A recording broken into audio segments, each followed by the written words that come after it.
Welcome to episode 276 of Silver Lining for Learning. And with me today are Yang Zhao from University of Kansas and Lydia Cao from the University of Toronto. I'm Chris Deedy from Harvard University. And we are really excited to have a program about the Entrepreneurial Small Schools Initiative. Um, I think that this is a very important uh, addition to the range of options that are available as parents and students think about their educational alternatives. And we're delighted to be able to feature today Dr. Stuart Grauer, Clint Davis, and Baran Yousefi, who each have a role in the Small Schools Coalition. So, Stuart, I'll ask you to begin by just telling us a bit about yourself and your journey, and then Clint, and then Baran, and then we'll come back so I can ask a question. Uh, Thank you, Chris, and hi, everybody. So the journey. I started out as a tenured public school history teacher who filled his walls with pictures of the Alps and finally went over to Switzerland to teach in the small international schools there and actually met people that had founded schools. And that was the whack on the side of the head I needed, so I came back to San Diego and studied for 5 years at the University of San Diego doctoral program in leadership small schools. And I found pretty soon I was the only one, maybe in the world, studying them. And eventually began Google feeds on small schools, that anything was written about small schools anywhere would come to me. And I did that for years and years and started a small school. But people kept coming up and saying things like, well, if I send my child to a small school, how's he going to learn about the real world? And eventually, answers started occurring to me. Things like, I'm not really sure why these compounds at the edge of town where 3,000 kids listen to old people talk are all day are that real. And I was driving but of course, I needed much better answers than that. And so eventually started the Small Schools Coalition. Some of the first research I found was really mind blowing, which was that for about 120 years, schools, districts, and classes had all continued to get larger and larger and larger with pretty much zero research verifying that that was a good thing. So it was a gigantic sociological experiment with no research behind it. I started the Grauer School and then started answering responses from other small schools eventually. During the pandemic that we were talking about before the show began, I found myself streamed into coffee shops, bars, living rooms, and small schools of schools that were being collapsed and consolidated, where parents were calling me up from all over the country and sometimes Europe, saying the district is collapsing our school. We love it. Our grandparents are going in there. The shopkeepers know us. This is the heart of our community. Can you please help us? And I started developing a repository of where you can get information about the benefits of small schools that we're here to cover some more of. And there are many. The journey, of course, changed during the pandemic, where now there are hundreds of thousands of these types of schools all over the world. And suddenly, for 15 years, I've been studying them. So I feel in an interesting position right now. Great. Clint? Yeah, Chris, thank you, and Lydia and Young, thank you so much for having me. I really feel humbled to be in your presence, and Baran and Stuart to be sharing this space with you is an incredible opportunity. So I want to start by saying that my journey started as a public school teacher, much like Stuart, in Irvine, California, and I was a high school teacher and coach, and I had pretty quickly an opportunity to coach at a small emerging Jewish day school on the border of Irvine and Newport Beach. And so I went over and coached. And as a young teacher, an opportunity came up to interview for an English position. So I was hired over there, and that was my introduction to private education. I really am a product of public schooling and thought I would never make that switch over, but certainly I'm glad I did. I was there for 18 years and served as the department chair and the director of college guidance, a middle school director, among other things, and was invited as an member of the administrative team to really uh, revisit and consider our scheduling, our bell schedule. And the committee and I reached out to heads of school around the country, and I landed at Stuart's doorstep by the grace of God or whoever is in control of this crazy place. And Stuart and I met, and as my wife said, he's the mentor I had been looking for my entire life. And from there, I was fortunate to be able to attend Columbia's Klingenstein Institute, where I met other small school heads from around the world that really sparked my journey. And much like I think a number of educators who also have like an entrepreneurial backbone, I had always had note cards of what I thought a school could look like, possibly even selfishly a school that I would have loved to attend. And it was Stuart who said eventually, I think you're ready. I think his literal words were, I think you need to jump off the cliff and go for it. And I've got your back. And so, after 18 years of a well-established career, my wife and I pulled the trigger and opened a school in our home. We had four students. My son was a seventh grader, and we ended up with another seventh grader, and word spread, and two ninth graders, all from different schools. And Discovery Prep School was born right here in our home 12 years ago. We moved to our first campus, which was in Southern California. We grew to about 55 students, 9 faculty, and now we are in Newport Beach. And we tend to fluctuate between about 24 to 50 students. We're currently at 6 faculty. And Discovery Prep School's kind of driving ethos is really a work hard, play hard environment.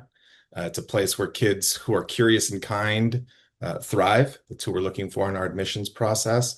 And while we are a prep school in our academics, we care not what they do, really, honestly, after graduation. We just care that they have a brightness in their eyes and kind of feel like they can take on the world. My core belief is that if high schools are doing their jobs, kids should have college as a choice. It shouldn't be the choice, and they should be able to take on life and thrive. So that's us. Yeah. Great. Baran? Hello. Thank you so much for having me, and thanks, Stuart, for giving me this opportunity. My story is a little bit different, I think. I started as a student in a small school in an alternative school. My parents, I was born and raised in Iran, so it's a very controlling country. It's religious based and all of that. And when I was around the age to start school, my parents decided not to send me to a mainstream school. They decided to start a movement like you, Clint, an initiative. They had me and some other kids, and they started an alternative school, which was followed by based on humanistic approach to education. And we started with 5 students, and now we have more than 200 students back in Iran. After 20 years, it's still not recognized by the government. We're still keeping it underground, let's say. We're still having troubles with having giving diplomas to our students and all of that. But we were very lucky to have the support of international community, different schools around the world to help our students to get their diploma, such as me. I moved to Canada when I was 18. I did my bachelor's in health studies, and now I'm doing my master's in educational leadership and policy at OAZ, University of Toronto. And with my family, when they moved here as well, after I did, we decided to open the same school here in Toronto so we could first support our students back in Iran and then help the approach humanistic education to grow and get more recognized internationally because not everyone knows about it. It's still very new. It's still very unknown to so many people, even in the field. So now we have the school. We are working on it. We're not very big. We have 12 students at the moment. We are an elementary school, so after grade six, our students, unfortunately, or good, I don't know if it's good or bad, but they have to enter the public or other private schools. Yeah, that's my story. Well, thank you. And we've had a number of Silver Lining for Learning episodes that are about Iran, about Afghanistan, about other Mideastern countries, particularly about young women in Mhm. those situations. And if you're, as a listener, if you're interested, you should take a look at the Silver Lining for Learning website. Mhm. But um, thanks to all three of you, um, compared to when I was in school, which was a long time ago, the ecosystem now of educational alternatives for children and young people is very rich. There are many, many niches in that ecosystem, as you know. There are public schools, but there are also magnet schools, and there's schools that are more career focused and schools that are more academically focused. There's small schools of different flavors. There's home schools. There's big franchises like the Waldorf schools, all these niches.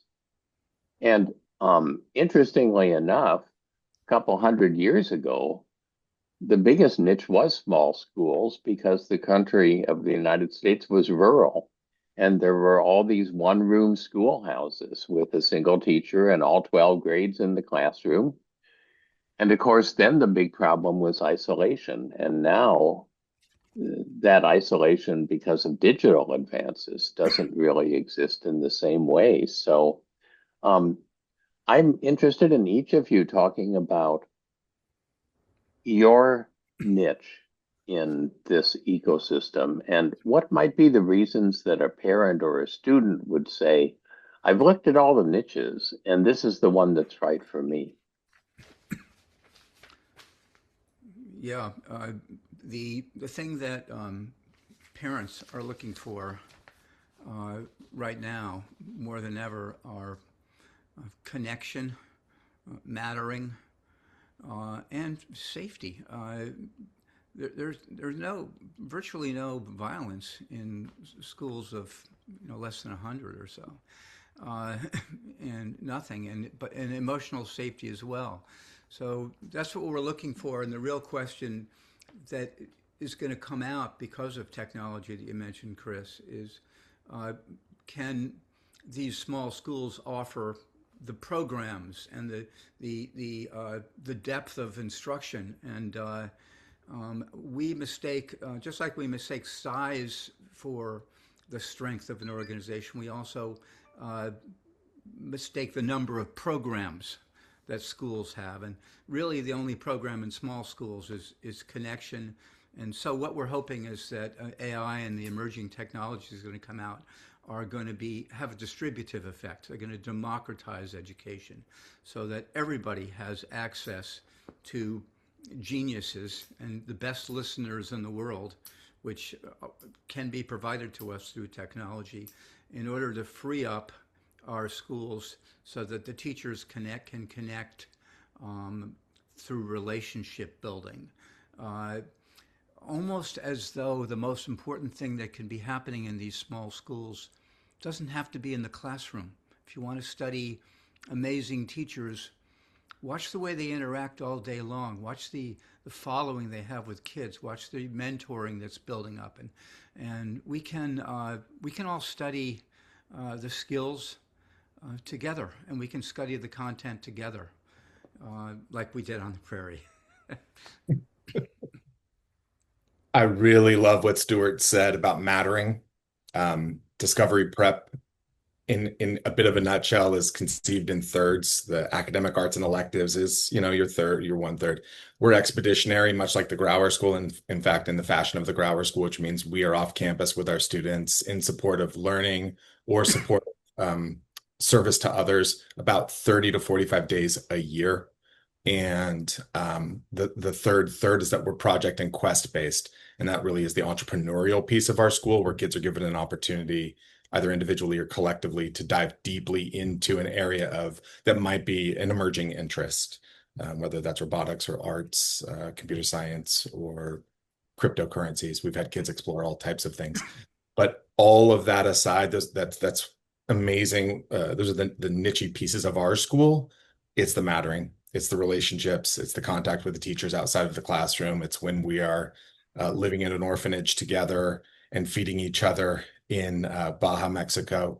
It's when we are celebrating the risk taking of another student by, frankly, asking another student to a dance. It's those things that happen outside of school that are really, that's what entrepreneurialism in my school looks like. And I think in a lot of our small schools, it's the risk taking, it's the courage and compassion, all kind of balled into this beautiful mess of mattering.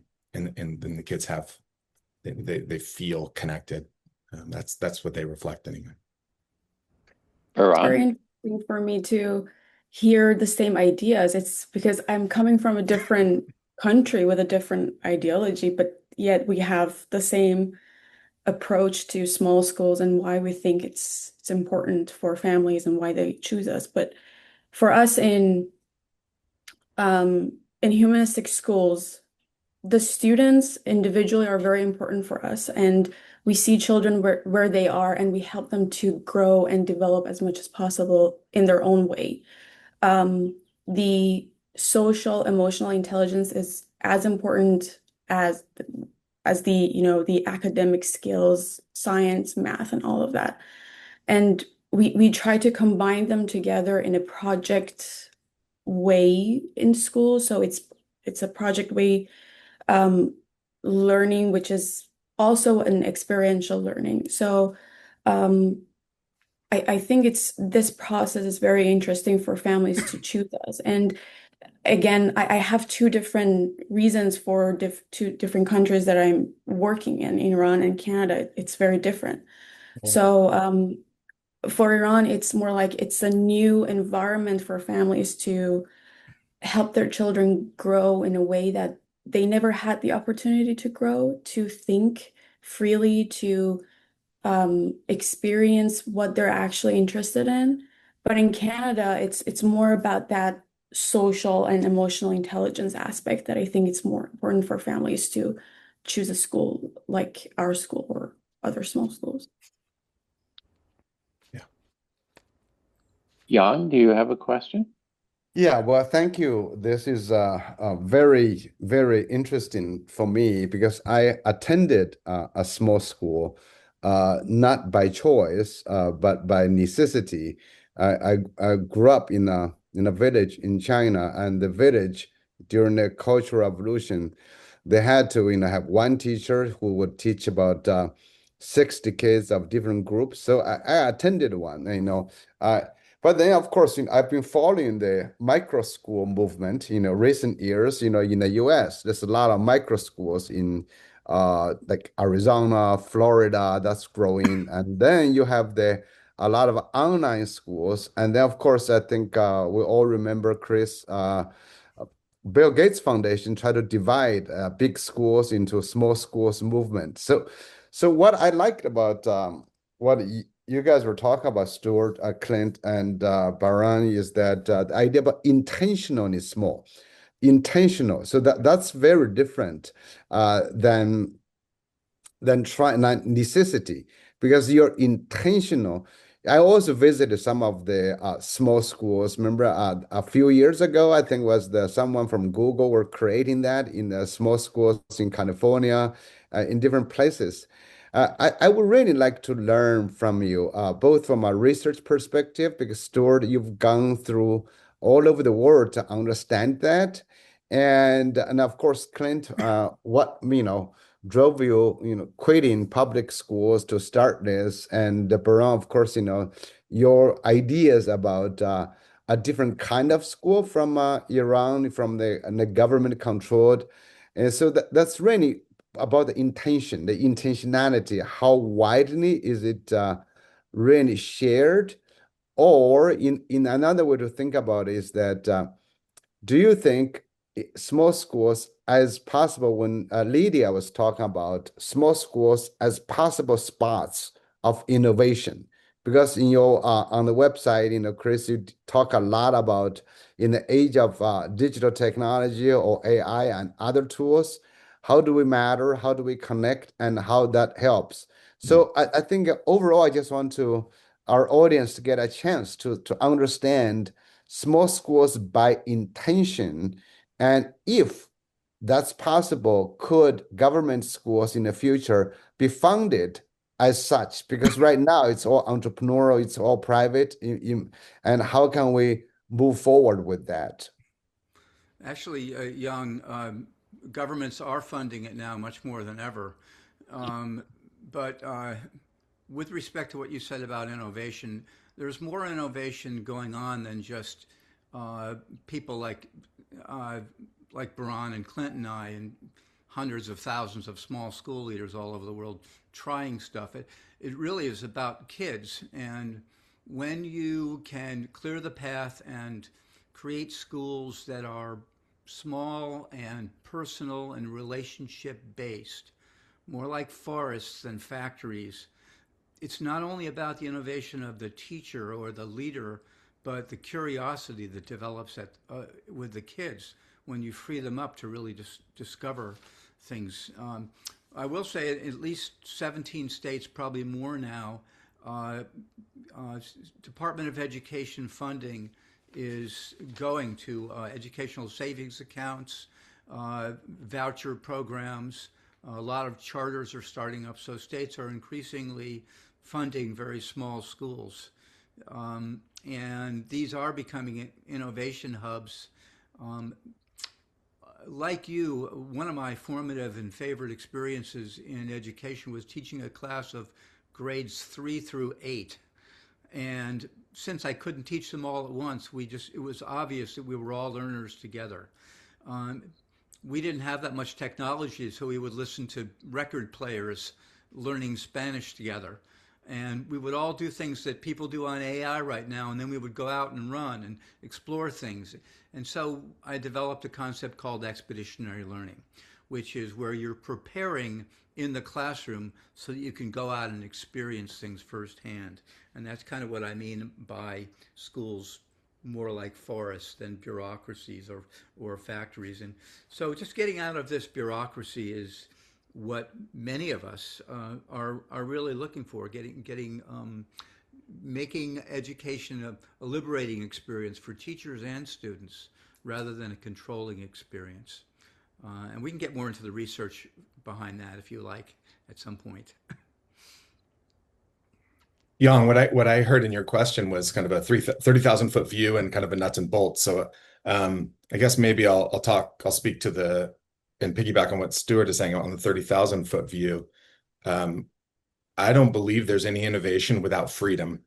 And without freedom in schools, you can't have freedom without courage and compassion and trust. So these values in intentionally small schools guide every decision we make. These are not on posters for accreditation. This is kind of the lived values of our school, of our communities. And so I really believe that intentionally small schools can serve as lab schools. That really is one of the missions of University of Chicago when Dewey was there, and Klingenstein at Columbia's Teachers College with Pearl in charge there.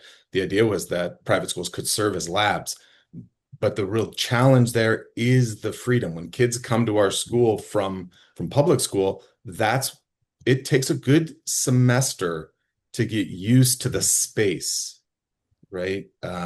Once they tap into that space, they're not fighting, then innovation can happen in the classrooms and outside the classroom. So I think that, I don't know if that is scalable or not, honestly. It really is a challenge. I think it is scalable if we believe as educators that students, that teenagers and kids, but I focus on teens, wake up every morning ready to do something cool and think about something cool and do something meaningful with their lives, whether it's connected to their personal talents where they can find some meaning. And I think large classrooms, large schools separate kids from that meaning. And we have a real crisis, as you all know, in males, not to single out the boys, but they're struggling. And last night we had another mass shooting, as we probably know here in the United States. And so there's a loneliness epidemic, and without the freedom, you can't have the innovation. Without understanding the underlying philosophy is that kids are capable and want to do cool stuff. You can't scale this. I don't know if that we can talk nuts and bolts later, but that's kind of my big picture. I'll get off my soapbox, but Don't get off yet, but Clint, because what I was really curious about you and your wife decision under the influence of Stuart. Now, Stuart, you are responsible too, I guess. You know, is that so? When you were making that decision, it's a tough decision, I'm sure it was. So could you share with us a little bit, just in case we might inspire someone to quit their job to start a new school in their home? I will. I'll try not to get emotional. So forgive me. Yes, it was a tough decision, incredibly difficult. My wife is an educational psychologist. She had it as an income. We owned an RV, and we could rent our home through a new emerging technology called Airbnb and VRBO, and that's how we funded the school. We literally moved out of our home, moved into an RV, and traveled with those four students up and down the coast of California. But really, the impetus for it was my closest friend passed away unexpectedly. And at that same time, I was meeting with Stuart, and I just came to realize that life is short. And with Stuart's guidance and my wife's kind of practicality, we pulled it off. So sorry for the emotion, but the founding story is important to me. And yeah, so thank you for asking. Thank you. Baran, go ahead. About Yeah. your side, your thinking about this. Yeah, I think just like Clint said, freedom is a very important aspect in having small schools, and why small schools is actually important for students to become innovative and do innovative stuff. But aside from having the freedom and being free, I think it's important for us teachers to provide enough resources for our students to explore that freedom and explore those cool things that Clint mentioned about um, waking up in the morning and just being excited to go to school. It's not just because they have the freedom to do whatever they want in school. It's more about the experience that it's been given to them throughout the school, throughout the day, so they can explore and they can learn and they can um, sometimes not even have fun with that freedom. That's also, I think, it's a process of learning. And I truly believe that it's not going to happen if we have 40 students in one classroom, 400 students in one school, in a building. And I remember always my dad used to say that it's not a good school if the principal can't memorize every single student's name. The principal needs to know every single student, what they like, what they dislike, what their parents do, what their hobby is, and all of that. And that's how you can have a safe, a healthy school for students to flourish, to be to be innovative in the future or at the I was moment. just wondering, as a follow-up question to all of you, when you say intentionally small, how small is considered small? When does small become big? You know, like when does a plate becomes a bowl? In that sense. So how small, you know? So, Young, I've spent a long time studying that question uh, because I'll give you the example of the issue. Um, Gates started up a bunch of highly successful schools um, that were small, and they became so popular. The initial data was really promising, and when they finally declared the experiment not particularly successful, I looked into the schools and they had grown to around 500 and were still calling themselves small schools. And so Gates did so much great for small schools and then ruined it. Um, but for lack only of a definition of small schools. There's a lot of sociology and anthropology work on group size, and I won't go into all that now, but I have chapters on that on the way to Pancho's Kitchen that I know you'll all read because they're great stories. But 150 is good. I know that up to about 100 in schools, you can get away with not having a middle management. And I absolutely love what Baran says about the principal knowing everybody's name. And when you're in your prime at a small school, you don't only know every kid's name and the parents, you know their Uncle Vinny and you know their dog's name. And it's a real community. So we can go with 150, we can go with 100 for not having a middle management. We 24 is a great number. You can make arguments for all of them. A public school can't really be more than 400 if it's going to have any design features at all. They're going to allow some of the things that small schools do, such as deep conversation and individual quests and working in the community and creating things together. And some of these, making students have different roles in the classroom, this type of diversity of education and individualization.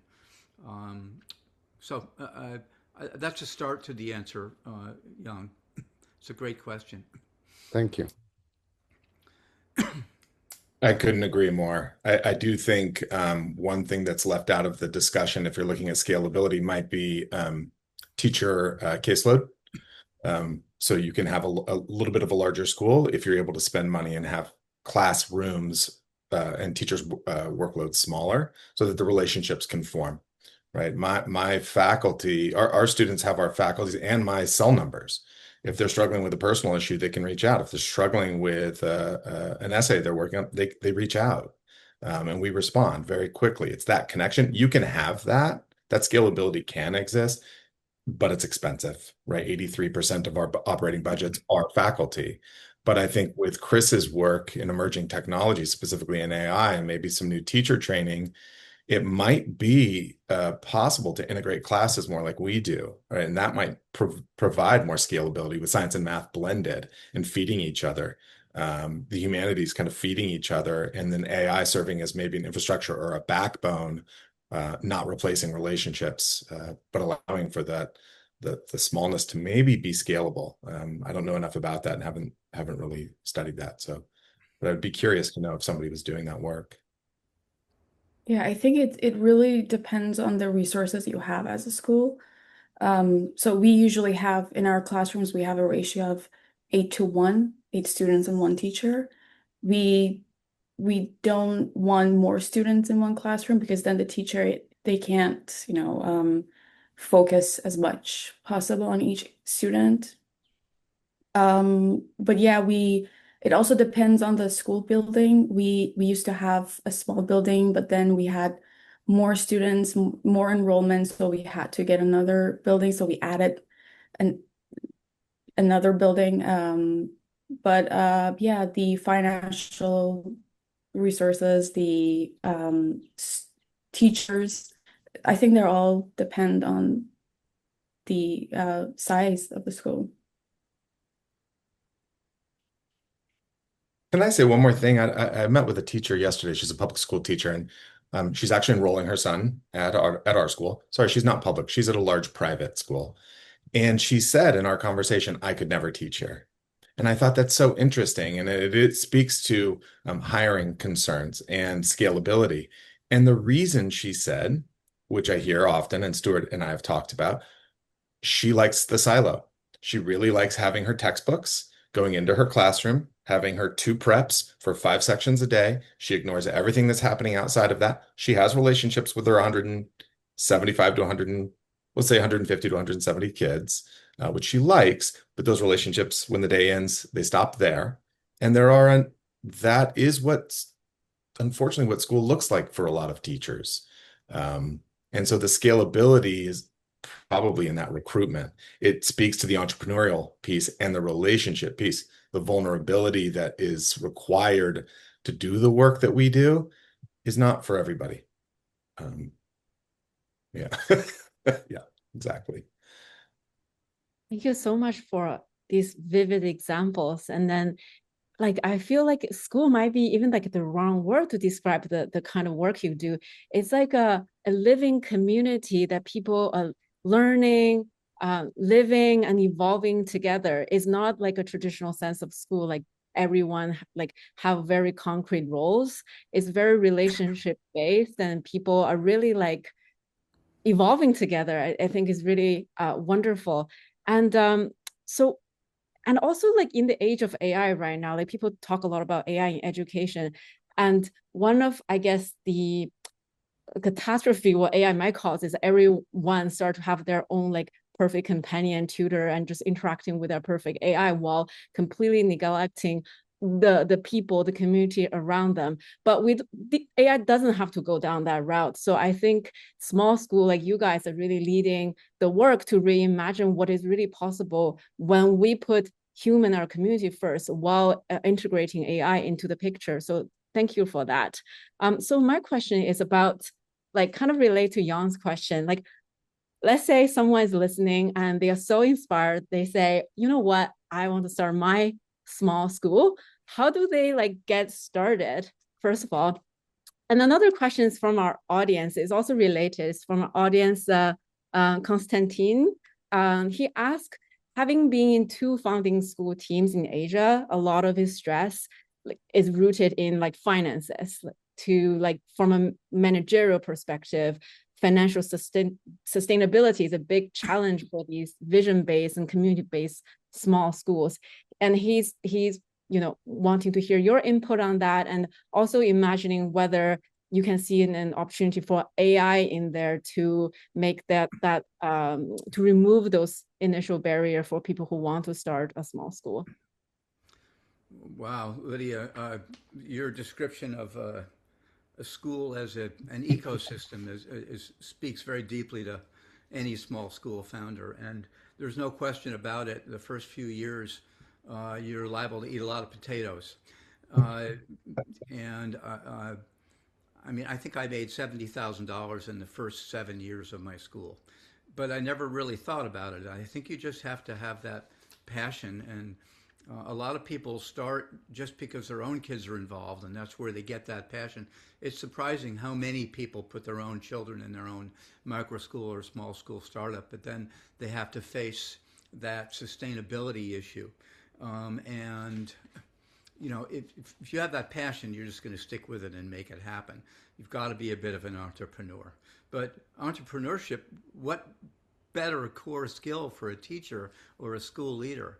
Now, with respect to AI, I think that could be the democratization we need. It gives the power of skill development and content access to everybody, even out in the backwoods. No matter where you are, you have the same intel, and so we can spend more times on things. We can scale that everywhere, and then we have nothing but time to think for the things that don't scale: relationships and conversations and craftsmanship and all these things that we're in small schools to do.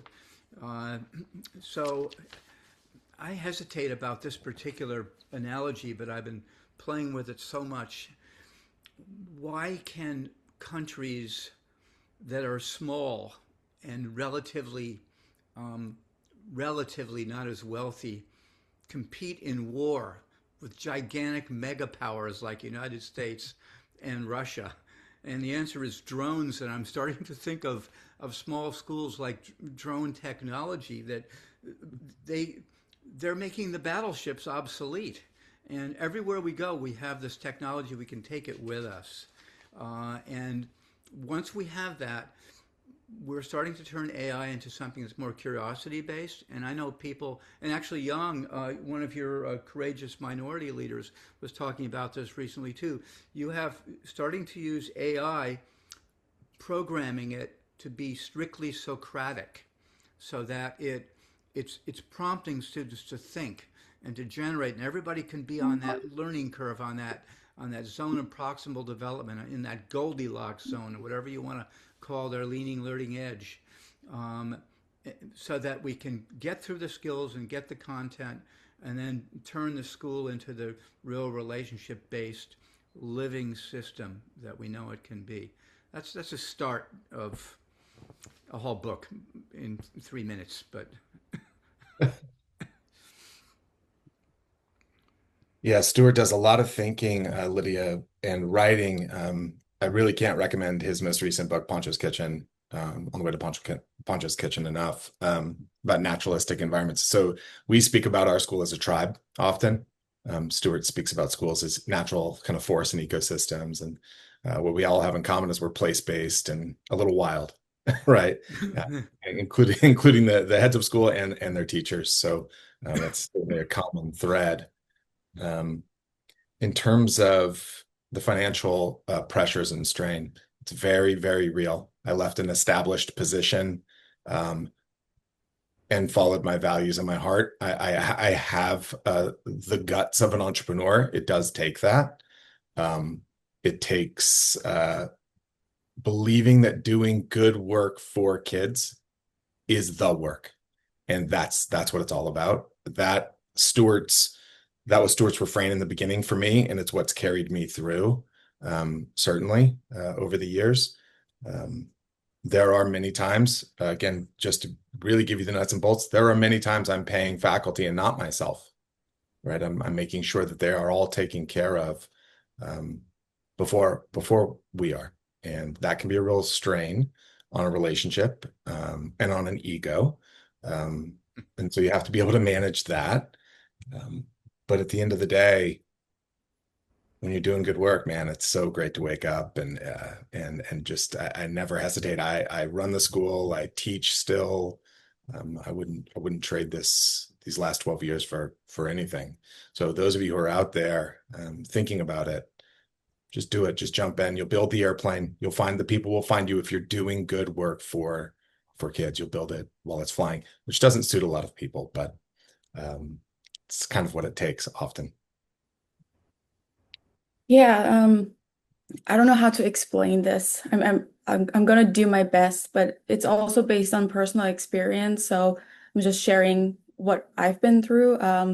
For me, it's like Clint. It's doing the good thing for a good cause rather than just making a profit or anything like that. And for me, working with, well, for financial reasons, I had to look into different groups who might be interested in working with us so we could run the school and run financially and all of that. For me, working for those people who were only thinking about making profit, it didn't work. I had to stop the work relationship. I had to sacrifice some stuff. I had to, decrease the level of work that we were doing, but it felt good for me because I thought by working with them, I was actually getting away from that good cause more and more. So I just had to stop it. And at the same time, I think maybe Stuart mentioned this. When parents are interested in schools like small schools or alternative schools and all of that, they'll bring the resources, they'll bring the financial resources as needed because eventually we are spending the money for their kids. We are doing it for them. We're not making any profit. We're not taking anything for ourselves. We are paying our teachers for the work they do, but there's no budget for the future. We're spending every penny at the moment. We're doing it for their kids. So I'd say not to think too much about it and just do it if you really like it because it brings it yourself. So Yeah, wow. Thank you so much for these really rich answers. And I'm very touched by your passion, your commitment for doing the right thing. So I have a quick follow-up question. I hear the word entrepreneurship and being entrepreneurial a lot in this show. I don't know if you guys feel the same way. I think entrepreneurship is getting a little bit distorted in the public discourse and narrative. It's almost like entrepreneurship is start to become like becoming a success founder, raising series of funds in the Silicon Valley, and these crazy numbers. I don't even understand what those numbers mean, like astronomical amount of numbers. So but your definition of entrepreneurship seems to be very different from those. So I wonder if you could define entrepreneurship for our listeners. Well, to me, entrepreneurship means taking theory to action. And that's what it's always meant. And that's what I love doing. So if you believe that a school is a living system based upon relationships, not bureaucracies, you do everything possible to do that. And you reclaim the original definition of entrepreneurship. And there's a really fun parallel to the word teacher. And I'm going to tell this story because this happened to me many years ago, but since then I've heard so many school founders tell the same story. And that is that we were saying the word teacher has been kind of ruined. It's turned into a bureaucrat. Many people want to leave. It doesn't feel Socratic anymore. It doesn't feel like the great master that we know it from the old times. What shall we call it? And I had this conversation with a group of professors that I was working with as I was founding the Grauer School. And we said, oh, well, coach or mentor or leader, you know. And I finally thought about it and I said, what about teacher? And the same thing is true of entrepreneur. Just because the bureaucracies get a hold of what we love, they can't have it. That's my answer. Yeah. Yeah. Yeah, Lydia, good question about entrepreneurialism. I look at it two ways. One, there's the kind of the social entrepreneurial piece that we as founders are wrestling with, and to me, that's presenting a solution to a problem. It's as simple as that, whatever that solution might be. And for us, it's this transformative schools and intentionally small schools. For students, that's something different. It's the practice of resourcefulness, creative problem solving, and risk taking. And they need to see that modeled everywhere. So my faculty must be taking risks. They must live up to the ownership of failing and successes the way that we are asking our students to, and myself included. Frankly, I reached out to my community. This is me taking a major risk. I wanted nothing more but to run in the opposite direction when Stuart invited me to speak. This is outside of my wheelhouse, but we ask our kids to do this all the time, to speak up and speak in public. And I thought, I got to go for it. I can't. I gotta do it. So this, to me, is the lived entrepreneurial experience. Yeah. I think for me, it's the combination of what both Clint and Stuart said. It's more about the dream that the person has and bringing it into life and try to develop it and grow it as much as possible. But at the same time, it involves the process of learning, critical thinking, and all of that. So um, Yeah. I don't think that it should necessarily involve big numbers like you mentioned, but I think it's the process uh, rather than anything else. Yeah. So, so I'm curious about the Small Schools Coalition and would like to know more about it. In my experience, big schools, and by big I mean thousands of students, are all pretty much alike. There's kind of a cookie cutter to big schools. And if you want to be part of a big school, there's all sorts of templates and resources. And I'm guessing that small schools, in contrast, are incredibly different from one another. I mean, they may all have the dynamics that you're talking about in terms of connectedness and community, but how that's actualized, I suspect, has quite a few different flavors and variations. And I'm wondering if the coalition helps people across that diversity to share useful insights and opportunities. That's a fantastic question. And pretty much all small entrepreneurial schools I know are place-based. They're rooted in their location. And it was disheartening when I was starting the Small Schools Coalition many years ago, walking up to students in large schools saying, what's so special about your school? Why is it different than the other school? And they would say pretty much the same thing. Oh, it was a football team, you know, and things like that. Um, the uh, the watersheds, the community, the ecosystems that these small schools exist in uh, are every bit a part of the studying and the identity of those schools. And I don't want schools to have all the same identity. We're the fighting bulldogs. Uh, I want every school to study its place, to study its location. That's the reason we get on AI or go through the textbook or hear the lecture, so we can go out and explore our ecosystems and become sensitive to the environment. And ultimately, we're getting back to the idea of entrepreneurship and getting back to the idea of teacher.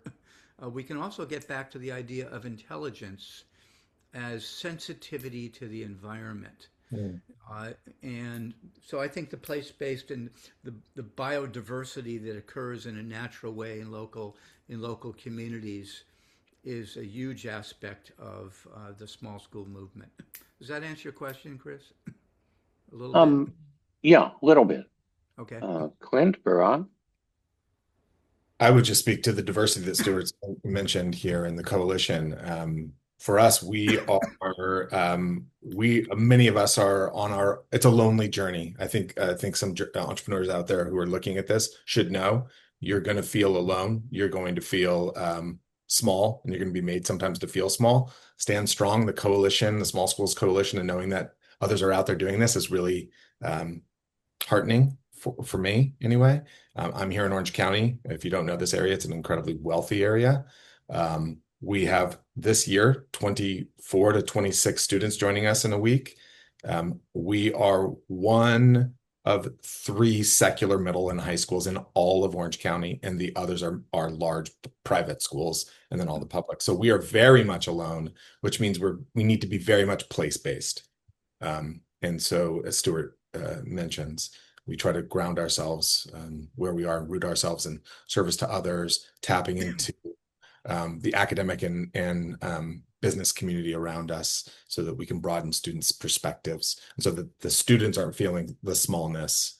That's part of the expeditionary piece that Stuart has created. It gives us our schools might be small, our classrooms might be small, our schools are massive, literally the world. So it's important to connect to all of those. Yeah, and also I think, um, just like I mentioned, I think earlier that n not every student are alike. So what's the point of having the cookie cutter form that you mentioned about schools? Um, and yeah, it really depends on the location they are at or the even climate change that they're living in. It's very different. So we can't have the same school, same structure in every location in the country. So in Iran, we have one textbook for the whole country. So it doesn't matter where they are, if they are living in a cold city or in a very hot city in the south, they're still learning the same um, things mentioned in the textbook, and they are doing the same tests every day. They're not learning about their language, their dialects. They're not learning about their own culture, their um, region culture and all of that. Um, yeah, I don't think if I can add anything else because Stuart and Clint already mentioned everything, but yeah.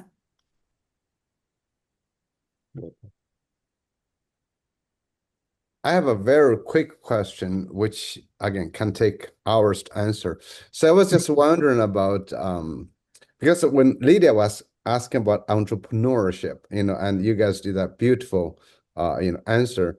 Because I was wondering if have you noticed any dramatic entrepreneurism in the sense that they built a small school here in Orange County, they built another one, like a chain of small schools. Are people trying to expand? Each school is small, but they could have a chain of tens of thousands of students. I'm That's a sorry, do you mean us?